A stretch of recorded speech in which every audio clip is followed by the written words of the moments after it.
کہ 10 محرم کو حد سے زیادہ بھیڑ ہو جاتی ہے اور ہر ایک بندہ یا حسین کہتا ہوا دکھائی دیتا ہے. ایسا لگتا ہے کہ پوری دنیا کے لوگ تمام مسلمان روڈوں پر آ گئے ہیں اور اہل بیت اطہار کی محبت میں ایک دم مست اور مگن ہیں. لیکن یہ بھی اتفاق ہے کہ اسی بھیڑ میں کوئی سید جا کے کوئی ایسا کام کر دے جو ان لوگوں کو پسند نہ ہو تو سارے لوگ یا حسین چھوڑ کے اسی سید کو پیٹنا شروع کر دیں گے. وہ یہ نہیں دیکھیں گے کہ فلاں جسے ہم مار رہے ہیں وہ امام حسین کی اولاد ہے. تو ہمیں یہ چاہیے کہ امام حسین کی اولادوں سے ہم ابھی محبت کریں.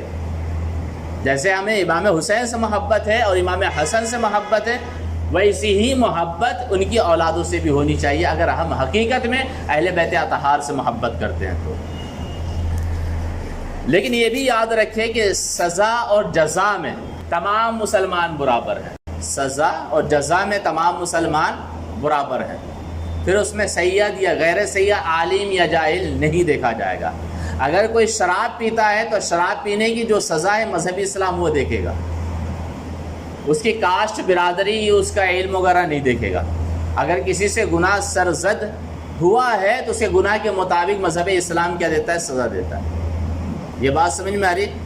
کوئی چوری کر لے 10 درہم تو مذہب اسلام ہاتھ کاٹنے کا حکم دے گا. وہ عالم ہو تو بھی، جاہل ہو تو بھی، مرد ہو تو بھی، عورت ہو تو بھی، مسلمان ہو تو بھی اور غیر مسلم ہو تو بھی، سید ہو تو بھی، غیر سید ہو تو بھی. تو سزا اور جزا میں سب کے سب برابر ہے.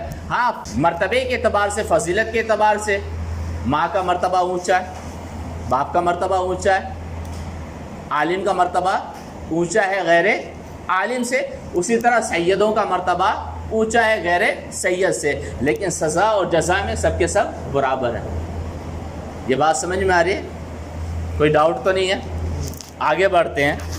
حضرت امام حسن رضی اللہ تعالیٰ عنہ ایک روایت فرماتے ہیں اور یہ امام طبرانی المعجم الاوسط میں روایت فرماتے ہیں اور مجمع الزوائد میں بھی یہ حدیث ہے. امام حسن رضی اللہ تعالیٰ عنہ یہ فرماتے ہیں کہ نبی صلی اللہ علیہ وسلم فرماتے ہیں قال الزموا مودتنا اہل البیت، کہ ہم اہل بیت کی محبت تم لازم پکڑ لو. نبی صلی اللہ علیہ وسلم فرماتے ہیں کہ ہم اہل بیت کی محبت تم لازم پکڑ لو. فإنه من لقي الله وهو يودنا دخل الجنة بشفاعتنا، کہ جو اس حال میں اللہ تبارک و تعالیٰ سے ملا کہ وہ اہل بیت سے محبت کرتا ہے تو وہ ہم اہل بیت کی شفاعت کی وجہ سے وہ جنت میں داخل ہوگا. اگر کل کوئی قیامت کے دن اللہ تبارک و تعالیٰ سے اس حال میں ملتا ہے کہ اس کے دل کے اندر اہل بیت کی محبت ہے تو نبی صلی اللہ علیہ وسلم فرماتے ہیں ہم اہل بیت کی شفاعت کی وجہ سے وہ جنت میں داخل ہو جائے گا. آگے فرماتے والذی نفسی بیدہ، اس ذات کی قسم جس کے قبضے میں میری جان ہے، لا ينفع عبدا عمله الا بمعرفت حقنا، کسی بندے کا عمل اس وقت تک اسے فائدہ نہ پہنچائے گا جب تک کہ وہ ہمارے حق کو نہ جان لے.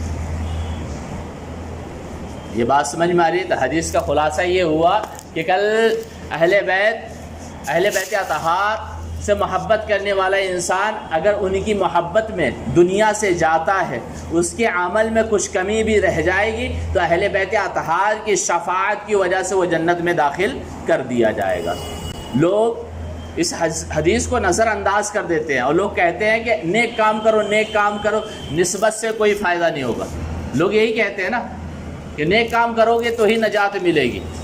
لیکن حدیث میں تو یہ ہے کہ جب تک تم اہل بیت کے حقوق ادا نہ کرو گے تب تک کسی بندے کا عمل اسے فائدہ نہیں پہنچائے گا. ہم چاہتے ہیں کہ ہماری نمازوں سے، ہماری عبادتوں سے، ہماری ریاضتوں سے، ہماری تقوی طہارت سے ہمیں فائدہ ہو کل قیامت کے دن، تو دنیا میں ہمیں اہل بیت سے محبت کرنی چاہیے اور ان کا جو حق ہے ہمارے اوپر وہ حق بھی ادا کرنی چاہیے. جب ان کے حقوق کو ہم ادا کریں گے تو ہی ہماری عبادتوں سے ہمیں نفع پہنچے گا. اور اگر ہم نے ان کے حقوق کو مار لیا، ہم نے ان کا حق ادا نہیں کیا تو کل قیامت کے دن ہماری عبادتوں سے ہمیں فائدہ نہیں پہنچنے والا. آگے ایک کنز العمال کی روایت ہے. حضرت علی رضی اللہ تعالیٰ عنہ یہ راوی ہیں اور مرفوعاً روایت کرتے ہیں کہ نبی صلی اللہ علیہ وسلم فرماتے اربعۃ انا لہم شفیع یوم القیامہ، 4 لوگوں کی کل قیامت کے دن میں شفاعت کروں گا. نبی صلی اللہ علیہ وسلم یہ فرماتے انا اربعۃ لہم شفیع یوم القیامہ، کل میں قیامت کے دن 4 لوگوں کی شفاعت کروں گا۔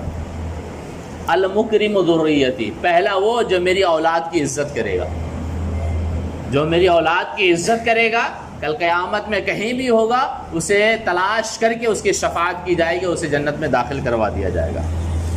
دوسرا والقاضی لہم حوائجہم، جو میری اولاد کی ضرورتوں کو پورا کرتا ہے اس کی بھی میں شفاعت کروں گا۔ اگر کوئی سید ضرورت مند ہے اور دنیا میں کوئی اس کی ضرورت کو پورا کر دیتا ہے تو کل قیامت کے دن میں اس کی شفاعت کروں گا۔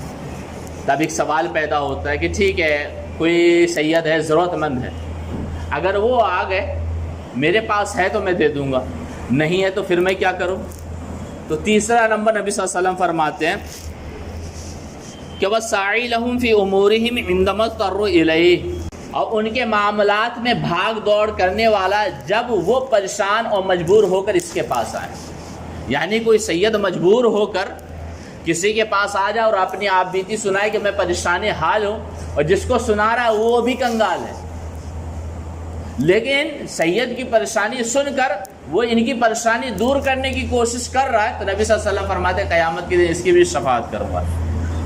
اگرچہ یہ دینے کے لائق نہیں ہے لیکن کوشش تو کر رہا، چاہے ملے یا نہ ملے، کوشش کرنے کی وجہ سے نبی صلی اللہ علیہ وسلم کل قیامت کے دن اس کی کیا کریں گے؟ شفاعت فرمائیں گے۔ اور چوتھا والمحب لہم بقلبہ ولسانہ، جو اہل بیت سے دل و جان سے، زبان سے بھی محبت کرتا ہے اور دل سے بھی محبت کرتا ہے، تو نبی صلی اللہ علیہ وسلم فرماتے کل قیامت کے دن ان کی کیا کروں گا؟ میں شفاعت کروں گا۔ تو آپ سوچیں اہل بیت اطہار سے محبت کرنے کا کتنا بڑا انعام ہے۔ اور ایک اور ہے، حضرت ابو سعید کی روایت ہے کہ نبی صلی اللہ علیہ وسلم فرماتے والذی نفسی بیدی، مجھے اس ذات کی قسم جس کے قبضے میں میری جان ہے، لا یبغضنا اہل البیت رجل الا ادخلہ اللہ نار، اگر کوئی انسان ہم اہل بیت اطہار سے بغض و عداوت رکھتا ہے تو اللہ تبارک و تعالیٰ اسے جہنم میں داخل فرما دے گا۔ تو ہمیشہ دعا کرتے رہے کہ ہم اللہ تعالیٰ ہمیں، ہماری اولادوں کو، ہمارے سے تعلق رکھنے والے ہر ایک فرد کو اہل بیت کے شان میں گستاخی سے محفوظ فرما دے۔ کوئی بھی ہماری نسل میں نہ ہو جو اہل بیت اطہار کے شان میں کیا کرے؟ جانے انجانے میں گستاخی کرے، اور اہل بیت سے ٹوٹ کے محبت کرے۔ ان کی محبت کے تعلق سے آپ گھر میں لوگوں کو بتائیں کہ اہل بیت اطہار کا مرتبہ کتنا اونچا ہے، کہ بغیر ان سے محبت کے ہمارا ایمان کیا ہے؟ مکمل نہیں۔